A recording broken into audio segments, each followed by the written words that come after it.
Der Frankreich-Block ist heute im Institut Français. Neben mir steht Azouz Begak. Bonjour, monsieur. Bonjour.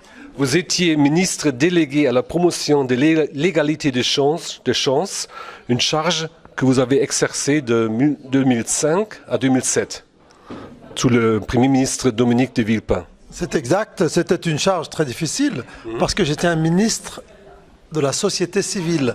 J'étais un ministre qui n'était pas un professionnel de la politique, mais j'étais un spécialiste de la question de l'intégration des enfants d'immigrés dans les banlieues. Et c'est à ce titre que Dominique de Villepin et M. Jacques Chirac m'ont demandé de faire partie du gouvernement français. Nous étions très fiers qu'un de nos auteurs était devenu ministre.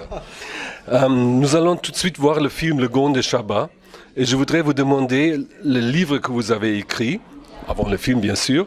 Est-ce que c'est un Bildungsroman, un roman de formation? Oui, sans conteste, on peut dire que c'est un Bildungsroman parce que c'est un livre qui raconte une histoire universelle. C'est un livre qui raconte tout simplement que tous les enfants du monde doivent aller à l'école. Tous les enfants du monde doivent profiter de l'enseignement scolaire, de l'enseignement au gymnasium, à l'université. Tous les enfants du monde doivent comprendre, comme moi j'ai compris, als ein Junge war, que un livre, c'est comme un oiseau. Avec un livre, on peut construire des ailes, fliegen, et s'envoler. Dépasser quelque chose. Exactement. Changer de milieu, monter dans l'ascenseur, voler, fliegen. Et le mot in Französisch, le mot livre est proche du mot libre. Buch und frei. Livre, libre. Oui. Alors, lire apprend la liberté. Oui, la culture, l'éducation, en général, et l'accès aux bibliothèques, l'accès aux livres, donne très vite aux enfants la sensation de la liberté. To be free. To be free. J'étais enfant à Lyon, dans un bidonville, et mon père, qui ne parlait pas français, qui ne savait pas lire, pas écrire, a fait pour moi un jour cette métaphore. Il a dit « Azouz, qu'est-ce que c'est ça ?» J'ai dit « Das ist ein Buch, Vater ». Il a dit « Non, ce n'est pas un livre ». J'ai dit « Si, doch, das ist ein Buch ». Il m'a dit « Non, regarde ». Il a ouvert le livre et il a fait comme ça. Il a fait « Alors ?» J'ai dit « Das ist ein fliegende Buch ». Un livre qui vole. Il dit non, denk mal, pense encore. Alors j'ai dit, c'est un oiseau, un Vogel. Il a dit oui. Et il voulait me faire comprendre que avec l'école, si je travaillais bien à l'école en France, un jour je pouvais devenir un homme libre et sortir du bidonville, changer de milieu social. Les Gonds de Chabat, est-ce qu'ils ont une identité qu'il faut respecter? Oui, c'est très important pour les enfants de bidonville, pour les enfants qui viennent d'ailleurs, d'être fiers, stolz. D'être respectés. Surtout d'être fiers de leur identité. De ne pas avoir honte d'être pauvre, arm zu sein. Il ne faut pas avoir honte. Il ne faut pas avoir honte d'avoir des parents qui ne parlent pas allemand ou qui ne parlent pas französisch. Mais il faut avoir conscience que garder la culture de ses parents, son identité, et profiter d'une autre identité, c'est une richesse. Oui. C'est une richesse qu'il faut savoir conjuguer pour être encore plus universel. Plus libre. Plus libre, toujours. Oui, toujours. Quels sont les points forts du débat autour de l'intégration aujourd'hui en France? Récemment, j'ai présenté une conférence portant sur la radicalisation des jeunes d'aujourd'hui. J'aurais beaucoup aimé si vous aviez été présent dans la salle pour apporter votre témoignage. Alors, les jeunes des banlieues d'aujourd'hui rencontrent-ils des dangers de radicalisation? Il y a en France, depuis 50 ans, des millions de musulmans en France. Des millions de musulmans en France.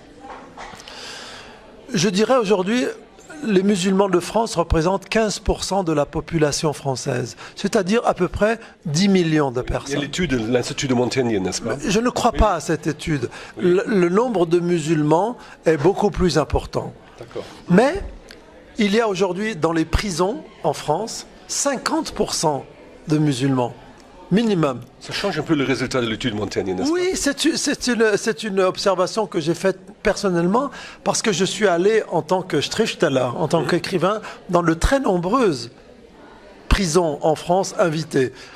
Je dois dire, et je dois regarder la France dans les yeux, la République française, en disant, aujourd'hui, à l'Assemblée nationale française, il y a 577 députés,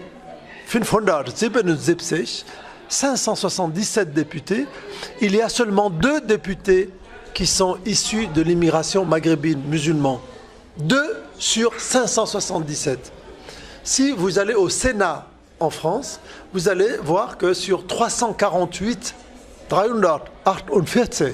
sénateurs, il y a seulement 3 sénateurs issus de l'immigration maghrébine. Et surtout, for allem, si vous allez regarder les statistiques des maires, il y a 36 000 maires en France. 36 000. 36 000 communes, seulement 5 maires sur 36 000, 5 sont issus de l'immigration maghrébine. Voilà le résultat d'une politique catastrophique de l'intégration dans la société française de l'immigration maghrébine. Imaginons, vous étiez un ministre de l'immigration. Vos premières mesures seraient? L'école, l'école, l'école. Et vous Toujours l'éducation, l'éducation, l'éducation. Et de l'autre côté, je ne trouve pas scandaleux qu'aujourd'hui, à l'Assemblée nationale française, sur 577 députés, s'il y avait 50 ou 60 députés issus de l'immigration maghrébine, ce serait normal. Et c'est une politique urgente. La droite et la gauche voient le même problème, mais ils n'ont pas les mêmes approches, les mêmes solutions. Aujourd'hui, j'entends dire le député socialiste Malek Bouti qu'il faut aller faire la guerre contre la racaille dans les banlieues. Ce député socialiste utilise exactement la même politique que Nicolas Sarkozy il y a 10 ans. Donc personne n'a de solution aujourd'hui politique, à part le FN qui continue de faire peur à la population française en utilisant encore les banlieues, les jeunes des banlieues et la radicalisation des jeunes des banlieues. Comment devrait-on répondre au FN? Eh bien, justement, d'une manière politique, en faisant en sorte que des dizaines de députés maghrébins rentrent à l'Assemblée nationale, que des dizaines de sénateurs rentrent à l'Assemblée nationale, que des centaines, des milliers de maires issus de l'immigration maghrébine rentrent dans la République de la liberté, de l'égalité et de la fraternité.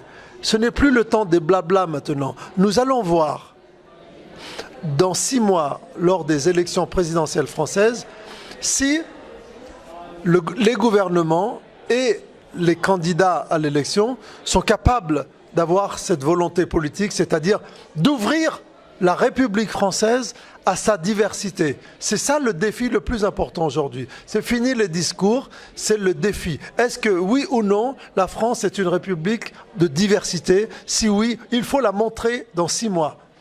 Les États-Unis ont élu il y a 8 ans un président noir, Barack Obama. Après 60 ans, après 70 ans de combat de Martin Luther King, Malcolm X, etc.